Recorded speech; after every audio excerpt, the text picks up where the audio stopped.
Hey everyone, I hope you're all doing well. So this is my monthly kind of reading update. What I do is talk about the books that I read in the previous month, and then I go over my list of books that I'm planning to read for the current month. So in April, I actually was able to finish 5 books, which was really good for me. I have a goal of reading 4 books a month.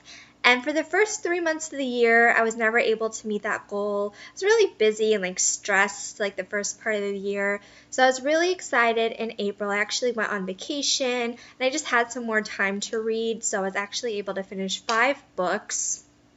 So I'll go over what I finished. So the first book I read was I'll Give You the Sun by Jandy Nelson. And this one is about 2 twins, Noah and Jude, and a boy and girl twin, and it's told from both of their perspectives. It's told when Noah is 13 and then when Jude's 16. So there's different sections of the book that's with the different perspectives and different time period. I really like books like this. I really enjoyed this. It's really about family dynamics and sibling relationships, and this one was really enjoyable. So that's the first book I finished this month. And then mainly read this when I was in New York. This is a book by Liane Moriarty, The Hypnotist Love Story. I've talked about this author before. I've loved everything else that I've read by her. I think I have 2 more books that I have unread by this author, but this was perfect for vacation. It's about this hypnotherapist, and she is I think she's in her 30s, I want to say, but she meets this new man. She starts dating him and quickly finds out that his ex-girlfriend is stalking him. And it's mainly told in third person, focused on her, but then there's little sections of the book that are told in first person from this ex-girlfriend, the stalker's perspective. So this one was really interesting. It's kind of looks at different relationships and stuff. So I really enjoyed it, and it was great for New York, and definitely I think I included this book in my spring favorite. So it's definitely one of my favorite books that I've read lately. So really enjoyed that. And then also on vacation, I took this book. This is The Girl on the Train by Paula Hawkins. This is a psychological thriller. It's about this woman who takes the train, and she can see into the backyards of people's houses, and she there's this disappearance that occurs of this woman, so she starts to investigate it. So it is a psychological thriller. I enjoyed this one. I think it has a lot of hype because it is a bestseller. It's compared to Gone Girl. I don't think it quite lived up to that, so I had really high expectations. I was a little bit disappointed, but I mean, it was still good. If you like psychological thrillers, you can check it out, but I don't think it's something that's a must read, an oh my gosh, this was amazing type of book. But it was interesting. It definitely had some different plot twists that were interesting, so I enjoyed it. It was good I had this on the plane ride back, and I read half of it on the plane, so it was good. It kept my interest long enough for that purpose. And then the last 2 books that I read in April were actually books I'm rereading, and it's part of a series.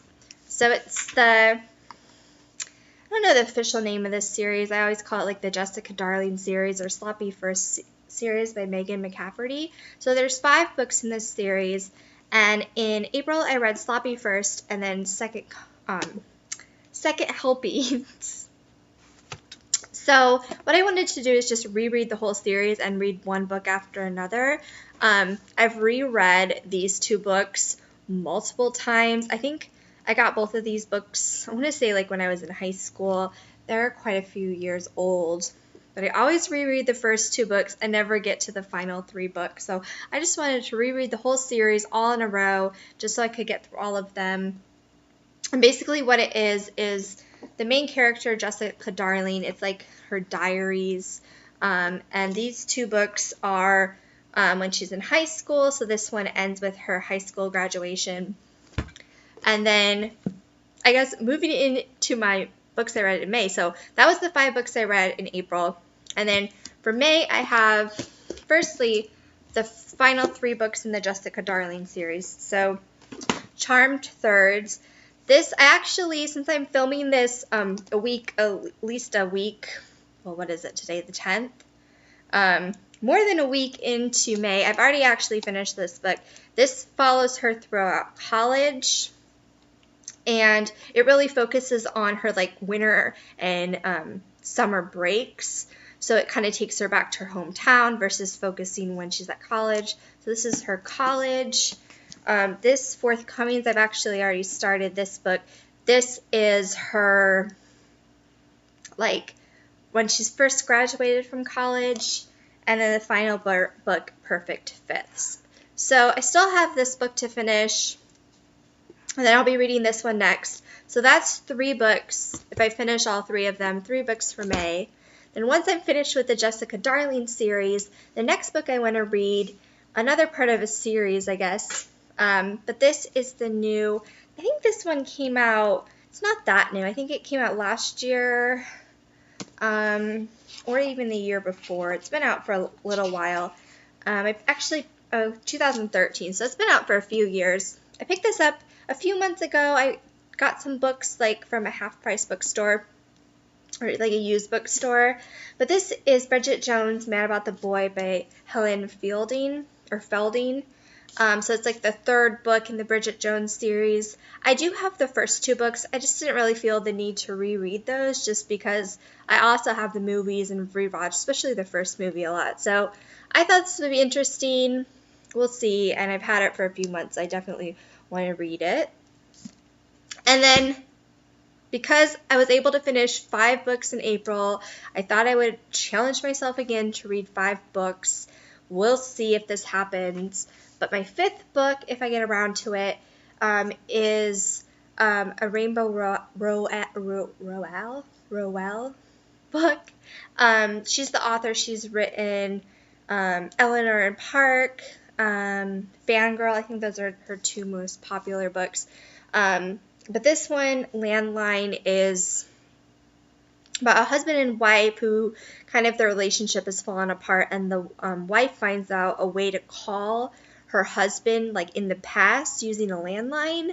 So it sounds like an interesting concept, and I really like this author. So hopefully I will also be able to get to this book in May. If not, I definitely will read this one beginning of June.